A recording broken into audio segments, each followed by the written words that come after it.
ಇಂದಿನಿಂದ ಅಧಿಕೃತವಾಗಿ ರಾಜ್ಯದಲ್ಲಿ ಡಿಕೆಶಿ ದರ್ಬಾರ್ ಶುರುವಾಗುತ್ತೆ. ಕೇವಲ 5 ಗಂಟೆ ಅಷ್ಟೇ ಬಾಕಿ ಉಳಿದಿದೆ ಡಿಕೆಶಿ ಪದಗ್ರಹಣವನ್ನ ಮಾಡೋದಕ್ಕೆ. ನೂತನ ಸಿಎಂ ಆಗಿ ಪದಗ್ರಹಣವನ್ನ ಮಾಡ್ತಾರೆ.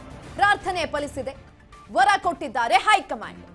ಸಿಎಂ ಆಗೋ ಖುಷಿಯಲ್ಲಿ ಇದೀಗ ಕನಕಪುರ ಬಂಡೆ ಇದ್ದಾರೆ. ಇನ್ನು 5 ಗಂಟೆ ಅಷ್ಟೇ ಬಾಕಿ ಇರುವುದು. ಟ್ರಬಲ್ ಶೂಟರ್ ಮಗದಲ್ಲಿ ಮಂದಹಾಸ ಇದೆ. ಅಭಿಮಾನಿಗಳತ್ತ ಜೋಶ್ನಲ್ಲಿ ಕೈ ಬೀಸಿದ್ದಾರೆ ಡಿಕೆಶಿ. ಅಭಿಮಾನಿಗಳಿಗೆ ಕೈ ಬೀಸಿ ನಮಸ್ಕಾರವನ್ನ ಕೂಡ ಮಾಡಿದ್ದಾರೆ.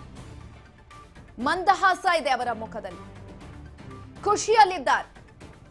ಪ್ರಾರ್ಥನೆ ಫಲಿಸಿದೆ, ಹೈಕಮಾಂಡ್ ವರವನ್ನ ಕೊಟ್ಟಿದ್ದಾರೆ.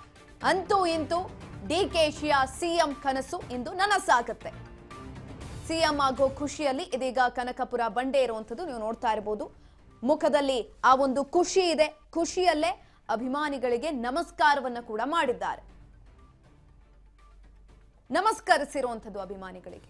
ಇಂದು ಸಂಜೆ 4:05ಕ್ಕೆ ಡಿಕೆಶಿ ಪದಗ್ರಹಣವನ್ನ ಮಾಡ್ತಾರೆ. ಈಗ ಆಲ್ರೆಡಿ ಸಕಲ ಸಿದ್ಧತೆಗಳು ಕೂಡ ಆಗ್ತಾ ಇದೆ, ಭರದ ಸಿದ್ಧತೆಗಳಾಗ್ತಾ ಇದೆ.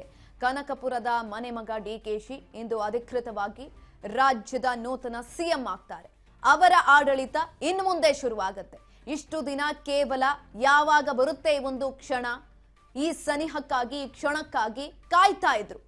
ಅದಕ್ಕಾಗಿ ಮಾಡಿರುವಂತಹ ತಂತ್ರಗಳು ಎಲ್ಲವೂ ಕೂಡ ಅಪಾರವಾಗಿದೆ. ಆದ್ರೆ ಈ ಒಂದು ಸಂದರ್ಭದಲ್ಲಿ ಖುಷಿಯಲ್ಲಿದ್ದಾರೆ ಡಿಕೆಶಿ. 4:05ಕ್ಕೆ ಪದಗ್ರಹಣ ಆಗುತ್ತೆ. ಪ್ರಮಾಣ ವಚನವನ್ನ ಸ್ವೀಕಾರ ಮಾಡ್ತಾರೆ.